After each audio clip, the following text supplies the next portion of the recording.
Boa noite. Boa noite, queridos companheiros.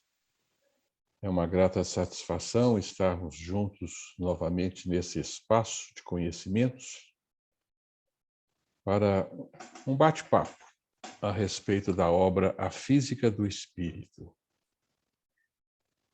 Vamos nos situar. Nós estamos terminando hoje o quarto movimento ou quarta parte desta obra. Então, nós estamos chegando quase que no meio do nosso trabalho. Nós já estudamos na primeira parte uma introdução ao estudo, onde falamos de alguns conceitos fundamentais, dos nossos postulados essenciais, de algumas definições importantes. Depois nós discutimos a constituição unitária do universo, ficamos alguns dias conversando sobre o monismo universal. Depois nós entramos na grande equação da substância, na nossa terceira parte, debulhamos, até onde foi possível a grande equação da substância, chegamos assim a uma compreensão unitária do nosso cosmos e, municiados destes conceitos puramente ubaldianos, altamente espirituais, nós então penetramos na essência da realidade universal em busca de conhecimentos, de amplificações da nossa visão de mundo. Então, nós estamos discutindo o macrocosmo e suas contorções, ou seja, estamos dando uma olhada o mais abrangente possível na nossa casa cósmica, procurando entender como que ela se constitui, de onde que ela veio, como que ela se formou, quais são as suas origens, quais são as suas dimensões, os seus limites. E hoje nós vamos falar do seu fim, do seu término, da sua morte. E falamos também, neste entremeio, das estruturas fundamentais da nossa edificação cósmica, que foram os buracos negros, que chamamos abismos negros. E conversamos um pouco sobre a interpretação de Einstein, sobre essa estrutura fantástica que nos alberga. Então, hoje, encerrando esta parte do nosso trabalho, nós vamos falar sobre o fim do mundo. Exatamente. Hoje vamos chegar ao fim do mundo. E, com isso, nós encerramos essa parte.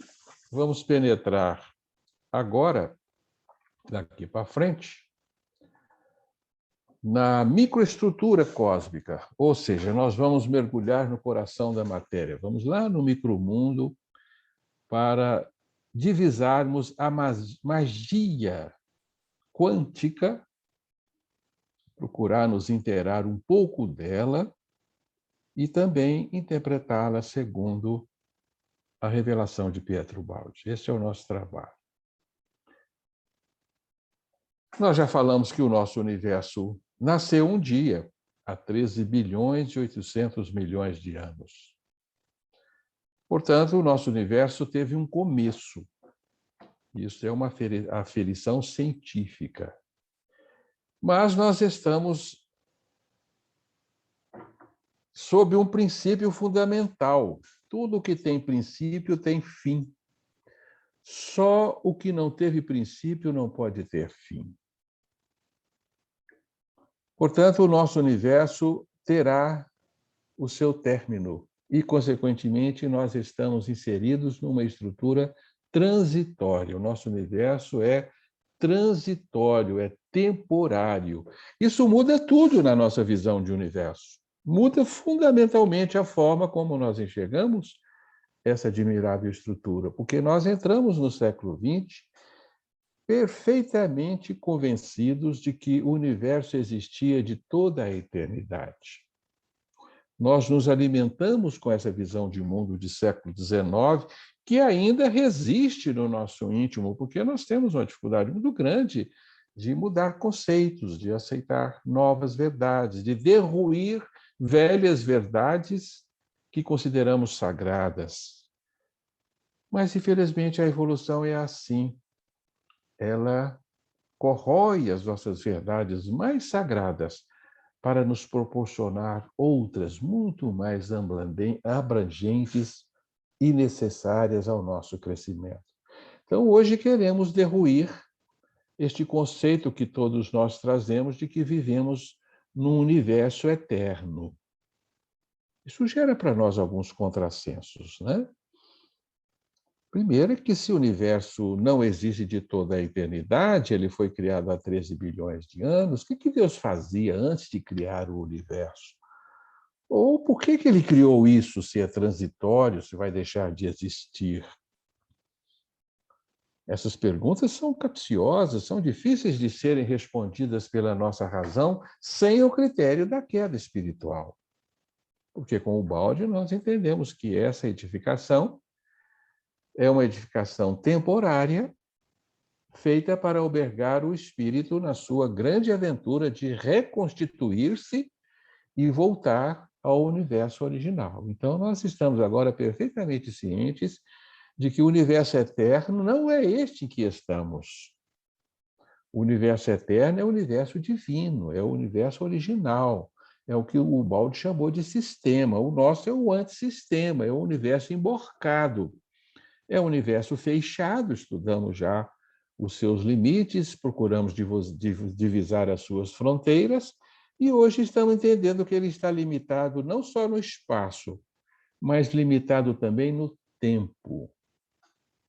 Este universo teve o tempo para nascer e terá o tempo para morrer.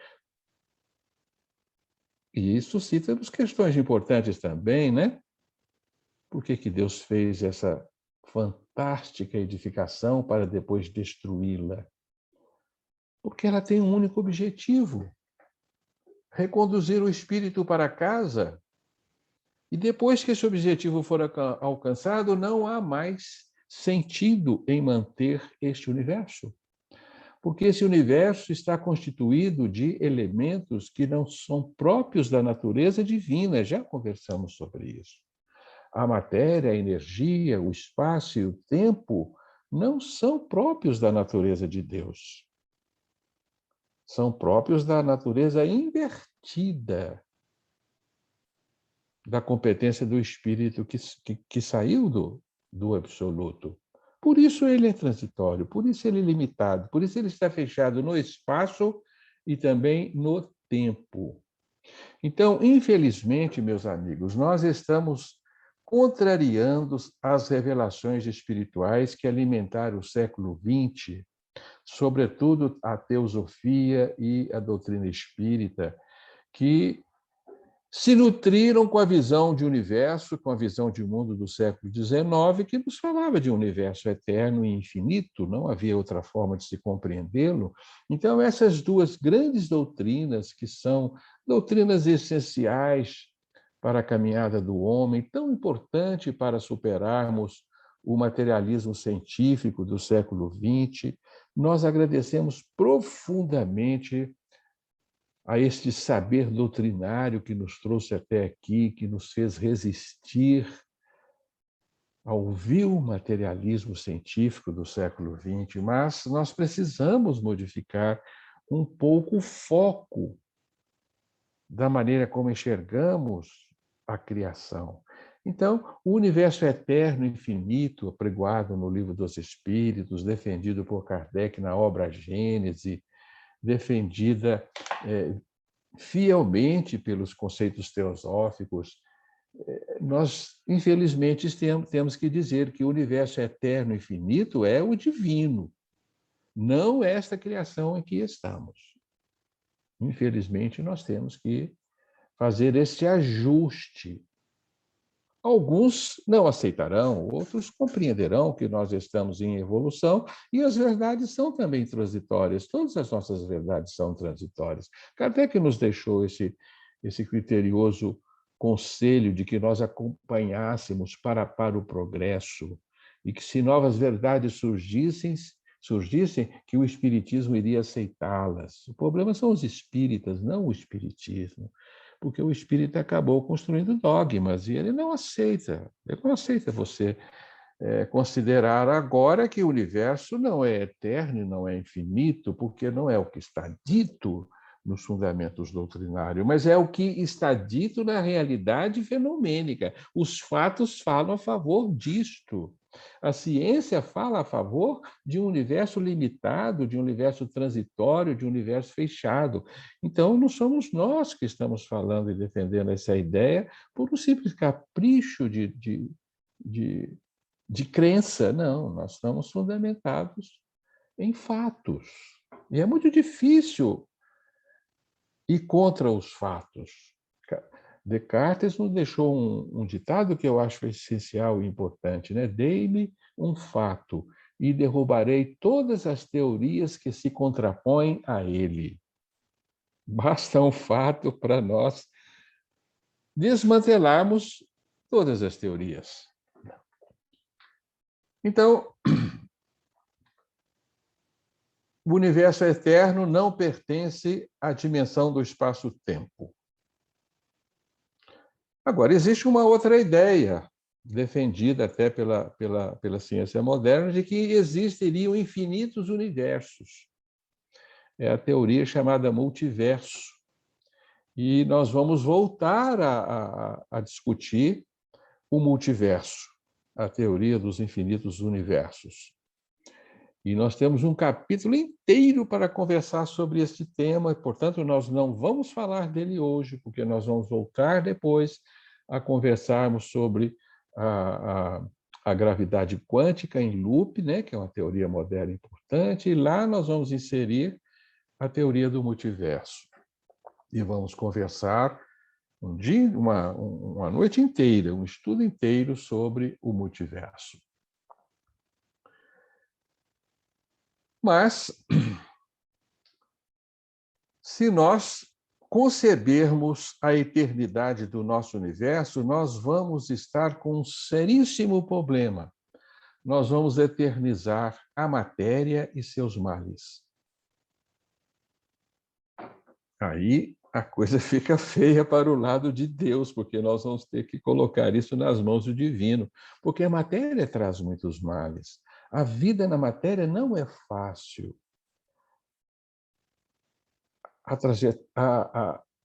A matéria é transitória, é degradável, é modificável, ela se transforma permanentemente, ela é instável. Então, ela não comporta a eternidade do ser.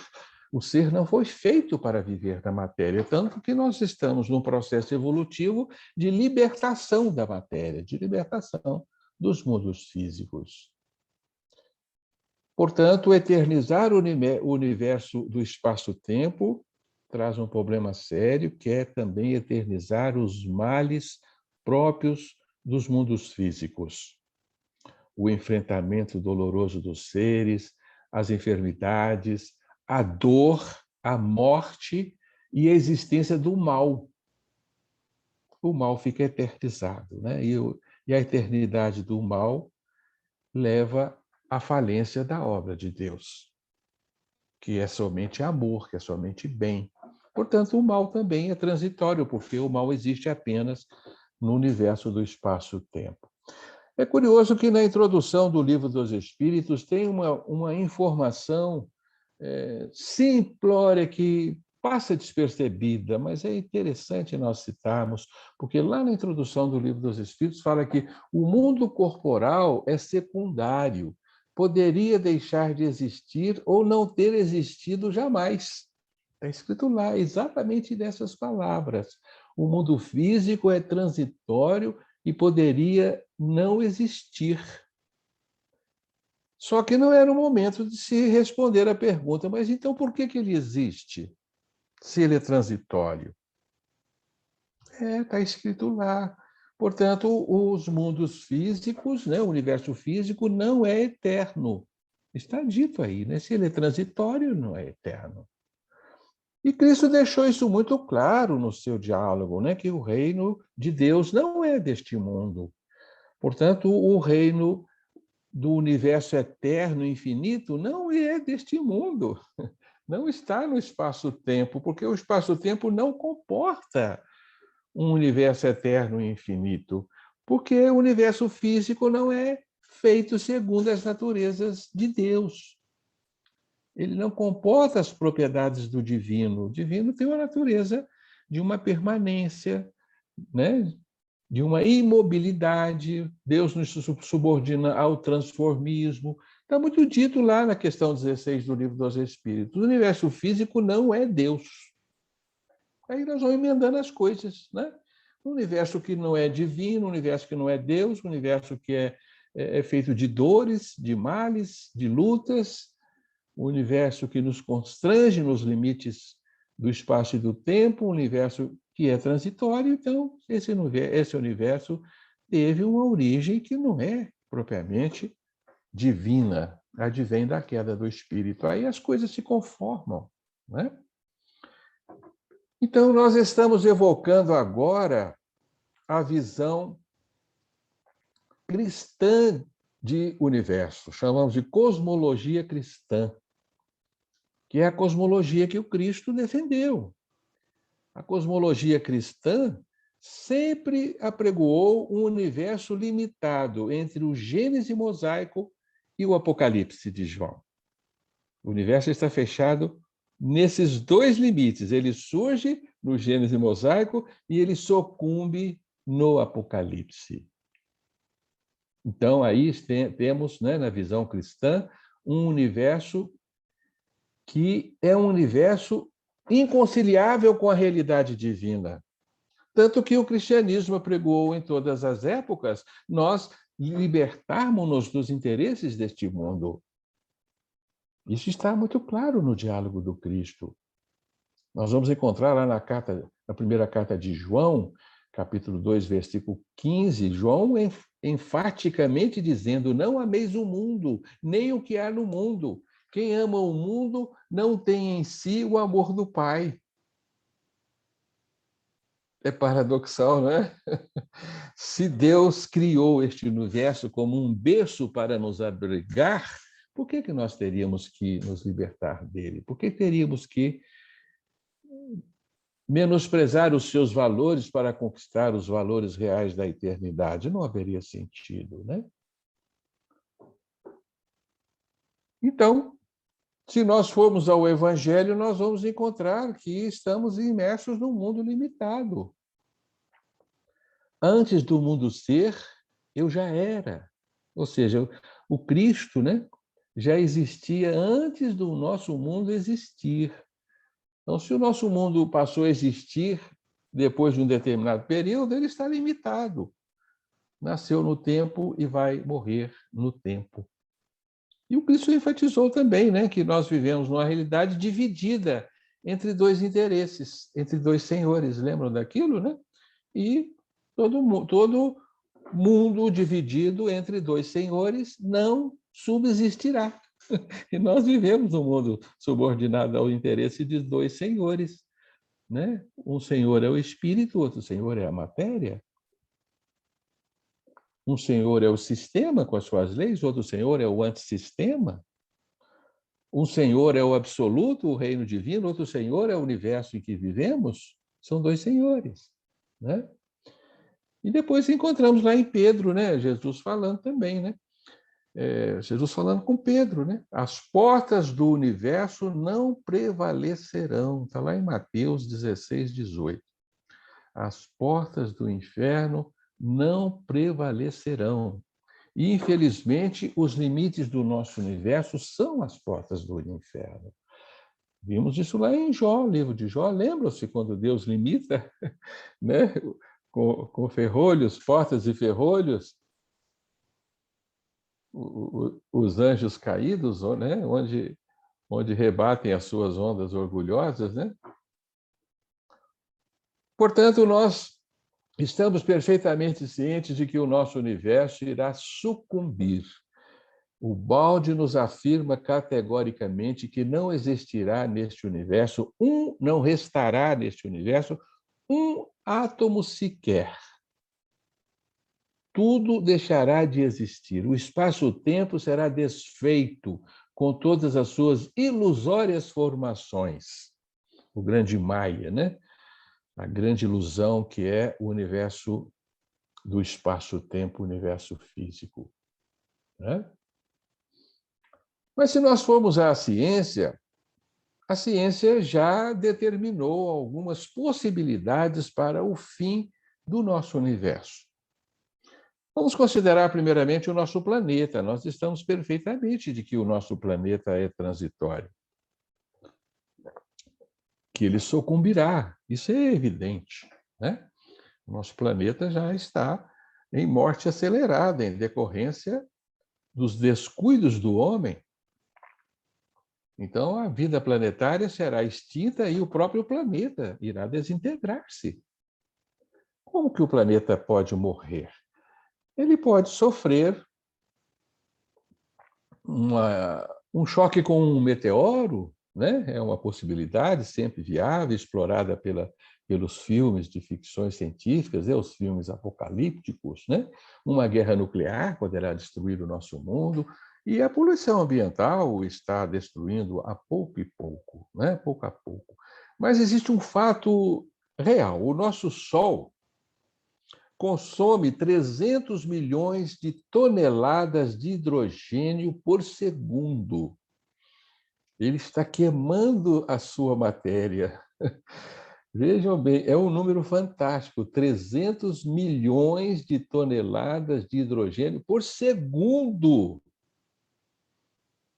É algo fantástico, né? Que o Sol queima para nos manter aquecidos e iluminados. O Sol existe há 4 bilhões e 500 milhões de anos, que é a mesma idade da Terra. E o Sol, uma simples estrela vermelha, né, de quinta grandeza, está no meio do seu período vital, porque as estrelas nascem, crescem e morrem. Então, o nosso Sol irá sucumbir completamente dentro de 5 bilhões de anos, é o que diz a nossa ciência. Então, todo o sistema solar deixará de existir. Mas existe um fato importante: daqui 1 bilhão de anos, o nosso Sol vai sofrer um processo, porque, em decorrência da queima de hidrogênio, as forças gravitacionais que mantêm o seu hidrogênio no núcleo solar perderão força pelo consumo de massa. Então, as forças expansivas irão predominar. O Sol aumentará 10% do seu volume dentro de 1 bilhão de anos. E aí sim, esse aumento de 10% no volume do Sol será drástico, extremamente drástico para a sua família planetária, sobretudo os planetas próximos, como a Terra, Mercúrio, Vênus, Terra, até a órbita de Marte. Esses planetas sofrerão profundamente a ponto de se destruírem. Então, a nossa Terra tem seguramente 1 bilhão de anos pela frente. Ela não poderá sobreviver a este drástico aumento de 10% do diâmetro solar, que irá evaporar os oceanos, irá derreter as rochas e as montanhas, e será o verdadeiro fim do mundo, né? Onde o planeta, então, deixará de ser completamente viável, a vida será extinta e pode ser que ele não nem se sustente mais em sua órbita. Então, este fim do mundo, o mundo terreno, está decretado. Nós temos 1 bilhão de anos para evoluirmos e sairmos daqui, né? Existe também uma outra possibilidade de extinção do sistema solar, que é o choque com Andrômeda. Nós já falamos para vocês que a nossa Via Láctea está em rota de colisão com Andrômeda. Nós estamos caminhando para um choque galáctico, né? E este choque ocorrerá dentro de 4 bilhões de anos. As duas galáxias serão fundidas. Então, mais ou menos na época que o Sol deixará de existir, né? 4 bilhões de anos. Então, será outra hecatombe cósmica que irá modificar completamente as paisagens siderais que nos envolvem. Mas o universo como um todo está fadado também a sucumbir. Os estudos científicos já demonstraram isso para nós com muita clareza. Nós já falamos aqui, né, ao estudarmos a composição do universo, falamos da energia escura que está inflando o universo, da matéria escura que está contraindo o universo. Então, o nosso universo vive dentro de um cabo de guerra, um puxando para um lado, outro puxando para o outro. Até há pouco tempo não sabia quem queria vencer este cabo de guerra. Se vencessem as forças contrativas da matéria escura, nós assistiríamos no nosso universo uma outra grande hecatombe, que seria um Big Crush, uma grande concentração de massa, e o universo iria contrair toda a massa que ele contém para explodir de novo. Era uma possibilidade viável para a continuidade do nosso universo. Mas, em 1988, os astrônomos fizeram uma descoberta muito importante que diz respeito ao destino do nosso universo. Descobriu-se que a expansão do universo está acelerando-se. A expansão está cada vez mais acontecendo numa velocidade maior. Então, nós estamos em franca expansão da velocidade de dilatação do universo. Portanto, não haverá outra contração. O universo se extinguirá numa expansão até o nivelamento e a morte de todas as suas forças. Portanto, todas as energias que alimentam o nosso universo estão em processo de degradação, estão em processo de nivelamento. É o que fala, né, a termodinâmica na sua famosa lei da entropia, né? Então, o nosso universo nasceu como uma fogueira atômica quentíssima, já falamos disso, né? Uma fogueira intensamente caótica e intensamente quente, e ela foi se dilatando, essa fogueira, né? Foi se dilatando e foi se esfriando, se esfriando, se esfriando. Passaram-se 13 bilhões de anos e hoje o universo tem uma temperatura de 2,73 Kelvin, que é uma temperatura muito baixa, mas é o que resta do grande calor, da grande fornalha do Big Bang, né? A fornalha inicial do Big Bang, restando então a famosa radiação cósmica de fundo, a CMB, que já conversamos sobre ele, que é um remanescente fóssil dessa fornalha, né? Então, esse calor remanescente, essa bolha de espaço-tempo, né, com seu calor remanescente, irá esfriar-se completamente. Então, o universo terminará gélido no zero absoluto. E quando ele atingir o zero absoluto, haverá, então, a degradação de toda a sua matéria. A matéria não mais se sustentará, assistiremos ao decaimento do próton, o próton desmantelará a sua união de quarks, e assim a matéria será desfeita e o nosso universo desaparecerá num túmulo gélido. Não se sabe ainda com precisão durante quanto tempo, né? Alguns estudos postulam que dentro de 20 bilhões de anos, então o nosso universo estaria na sua adolescência, né? Com 13 bilhões, ele está atingindo a sua maturidade, daqui para frente ele vai começar a sua decadência, né? Em 2015,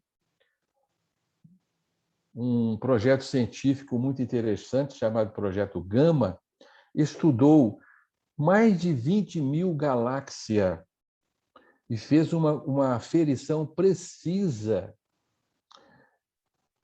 e chegou a uma conclusão científica que o universo está caminhando para a sua morte. Do Projeto Gama. Vocês podem digitar isso no Google e pesquisar Projeto Gama, que vocês vão ver, é um estudo interessantíssimo. Foi dirigido por Simon Driver. E o Simon Darwin, então, fez uma declaração fundamental.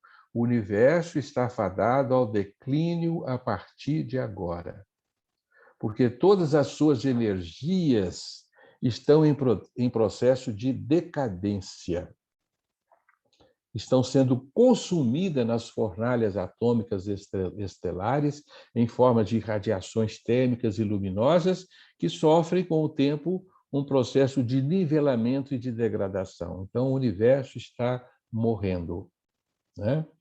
E o universo será totalmente dissolvido pela sua morte térmica. Isso quem diz é o projeto Gama de 2015, né? Que é uma conclusão muito importante, de forma que é a própria ciência que decretou o óbito do nosso universo, contrariando, assim, alguns fundamentos espiritualistas que nos falam de um universo eterno, de um universo que existiu de toda a eternidade e existirá por toda a eternidade, porque Deus não poderia cessar o processo de criação, e assim ele estaria sempre necessitando de berços físicos para que seus filhos se desenvolvessem e participassem da criação progressiva. Então, nós estamos contrariando esses princípios, infelizmente, né? É lógico que há aí a possibilidade de que o nosso universo local sucumba, mas outros universos sigam nascendo e morrendo no imenso palco da criação, que é a teoria do multiverso, que nós vamos discutir mais adiante, não vamos falar dela hoje, né? Tá certo? E, segundo a interpretação de Ubaldi, o que a ciência está nos dizendo é extremamente coerente.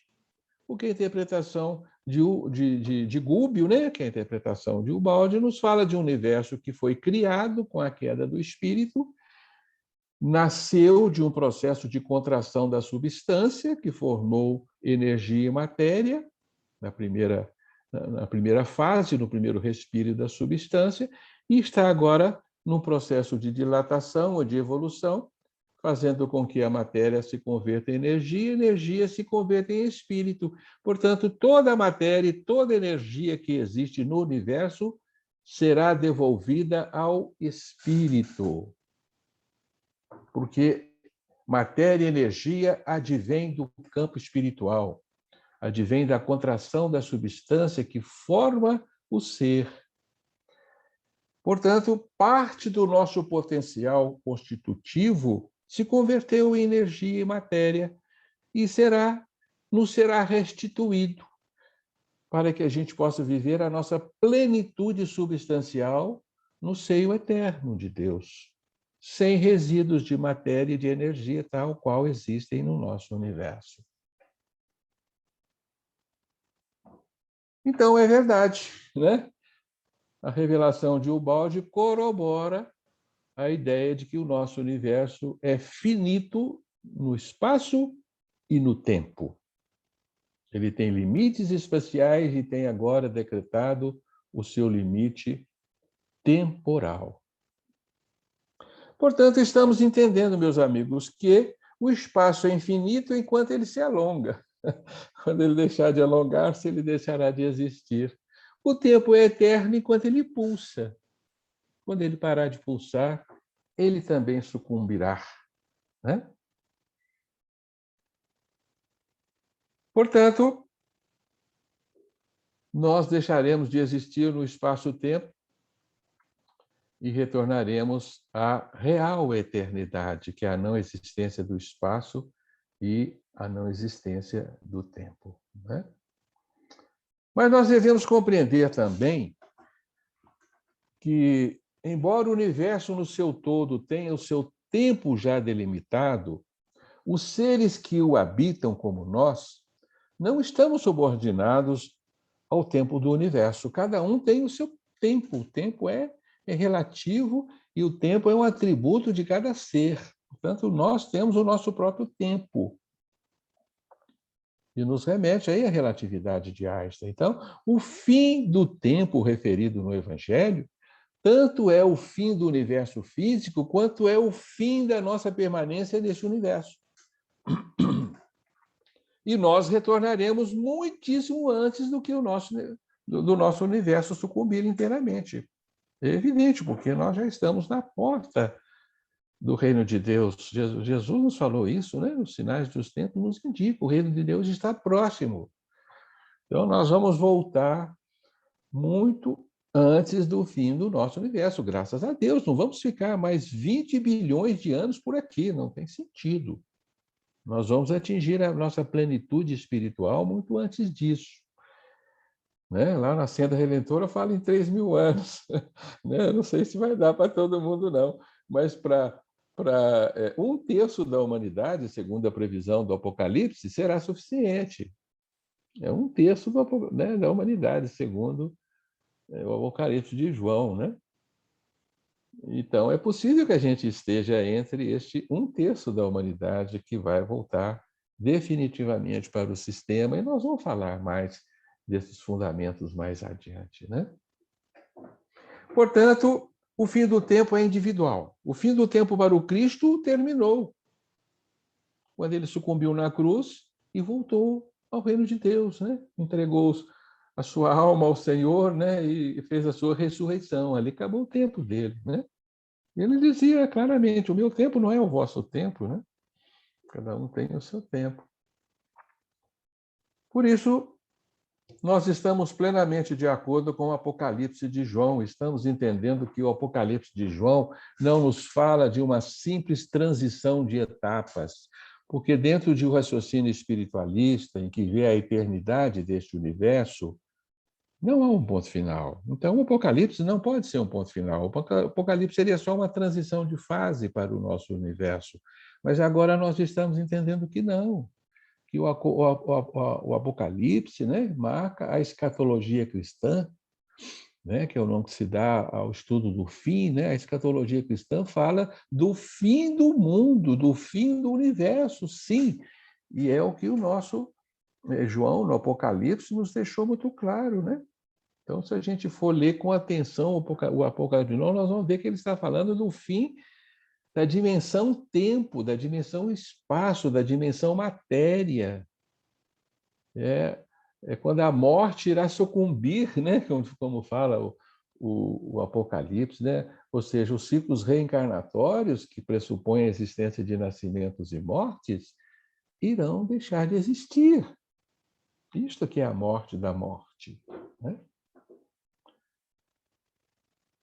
Então, nós, como seres atemporais e não espaciais, porque só a nossa matéria é espacial e é temporal, graças a Deus, né, nós transcendemos ao nosso corpo físico e nós somos entidades tecidas numa malha não espacial e não temporal. Nós somos entidades não locais, né? Nós vamos usar essa expressão bastante ao penetrar no estudo da física quântica. Né? Nós somos entidades não locais. A consciência é um domínio não local. Então, nós não pertencemos a esse universo, nós não nascemos nesse universo, portanto, não morreremos com esse universo. Não sucumbiremos com a morte da matéria. Isso é evidente, né? A doutrina espírita é muito clara em nos deixar esta verdade. Nós sobrevivemos à extinção do nosso corpo físico e sobreviveremos à extinção do universo também, né? Porque nós somos pertinentes a uma outra realidade. Nós não nascemos nesse universo, por isso não morremos nele. Porque nesse universo, lei de Lavoisier, nada se cria como nada se destrói. Né? Tudo apenas se transforma, não é verdade? Então, tudo nesse universo será transformado em essência espiritual pura. Ele não morrerá, ele não sucumbirá na realidade. Mas todos os seus potenciais serão convertidos para o domínio do espírito, para o domínio espiritual. Esse é o processo maravilhoso que a evolução está elaborando, né? À medida que nós estamos evoluindo e o próprio universo está evoluindo, nós estamos transmutando todos os potenciais que se materializaram e se prenderam no dinamismo universal. Todos esses potenciais serão restituídos ao espírito. Então, meus amigos, nós agora vamos concordar com o que está escrito no Evangelho, na escatologia cristã. quando Paulo fala lá na sua carta aos Coríntios, a primeira carta aos Coríntios, no capítulo 13, versículo 10, ele tem uma frase lindíssima, né? Que a gente tem que guardar de cor, né? O imperfeito será aniquilado quando vier o perfeito. Vou repetir, hein? Quando vier o perfeito, o imperfeito será aniquilado. Imperfeito é o nosso universo. E será transmutado no perfeito, aniquilando assim a imperfeição, a transitoriedade, os limites, o espaço, o tempo, a energia, a matéria, tudo isso é imperfeição.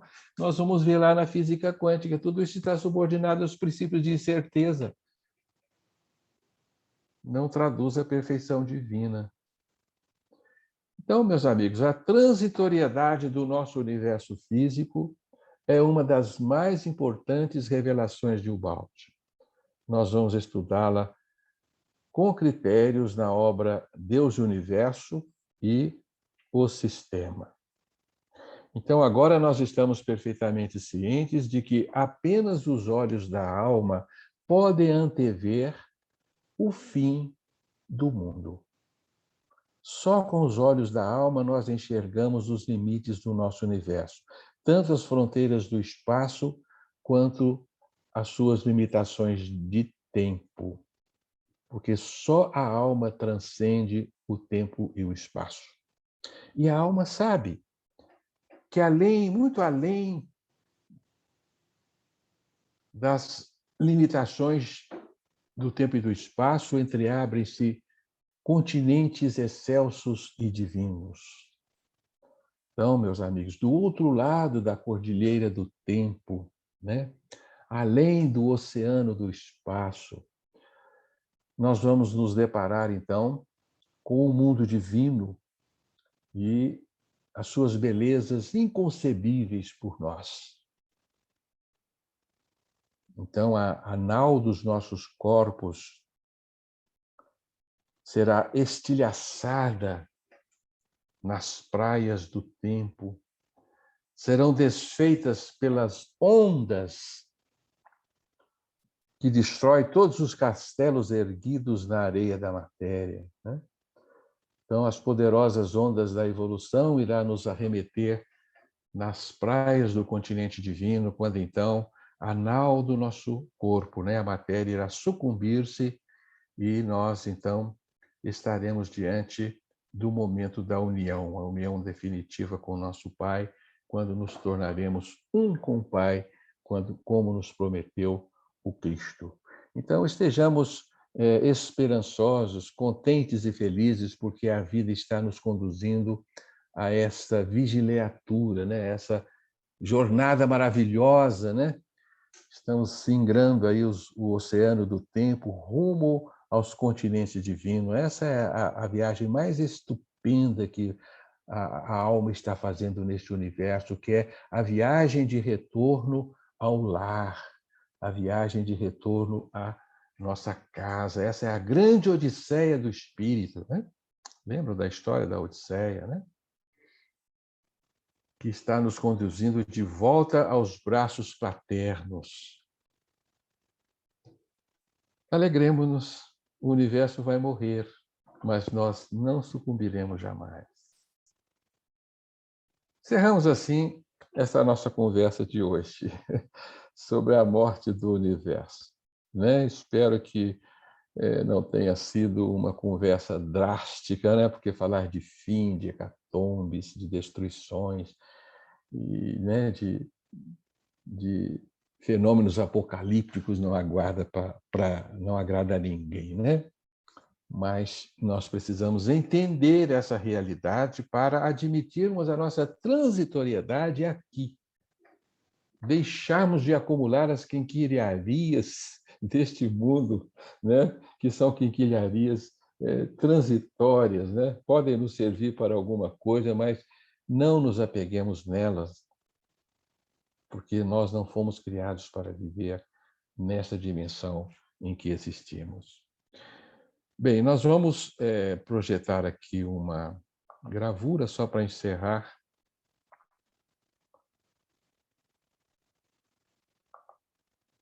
o nosso estudo.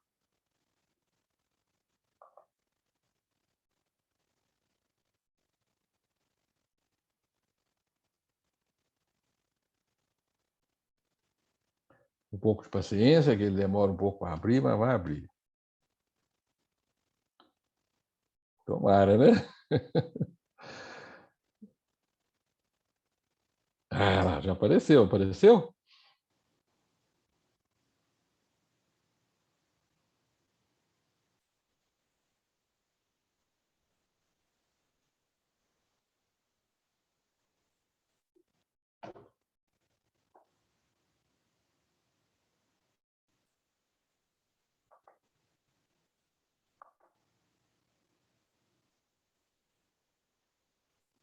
Ah, tá vendo? É só ter paciência que ele aparece, né?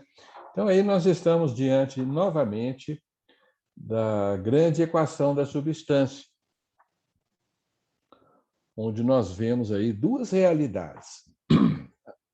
A realidade superior, que é o universo espiritual eterno. Esse, sim, é a verdadeira eternidade. É o universo sem começo e sem fim. E com o processo de contração da substância, na contenção dinâmica da substância, em que o espírito se converteu em energia, energia em matéria, nós então demos a origem a um universo físico transitório. Aqui acaba o mundo. O limite do nosso universo é a matéria e seus limites e suas medidas. Nós podemos dizer propriamente que o nosso mundo acaba no espaço de Planck, que é a menor medida espacial que existe no nosso universo, no valor de 10 a menos 33 centímetros. É uma dimensão que não concebemos. Então, aqui embaixo, nós temos o nascimento do universo físico, 13 bilhões e 800 milhões de anos atrás. Agora, no movimento de expansão, nós estamos assistindo a uma degradação dinâmica. As energias estão sendo degradadas para retornar todos os seus potenciais ao espírito. Então, o nosso universo físico nasceu neste ponto, irá morrer neste outro ponto, com o retorno de todos os seus potenciais ao espírito puro, ao estado alfa. Portanto, nós começamos como alfa puro e terminaremos como alfa puro. A fórmula nos fala perfeitamente de um universo não só limitado no espaço, mas limitado no tempo. Porque aqui nós assistimos o nascimento do tempo. Do tempo.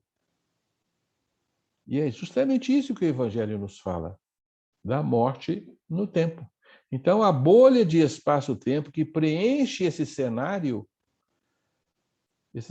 limitado, esse cenário contido em si mesmo, formando a famosa triesfera de Einstein, que vocês se lembram, este universo está limitado no espaço e no tempo. Nasceu e vai morrer. Encerramos assim a nossa conversa de hoje. E abrimos espaço aí para as nossas discussões. Espero que tenha sido claro, né? Eu acho que não é tão complexo assim, né? Falarmos da morte do nosso universo.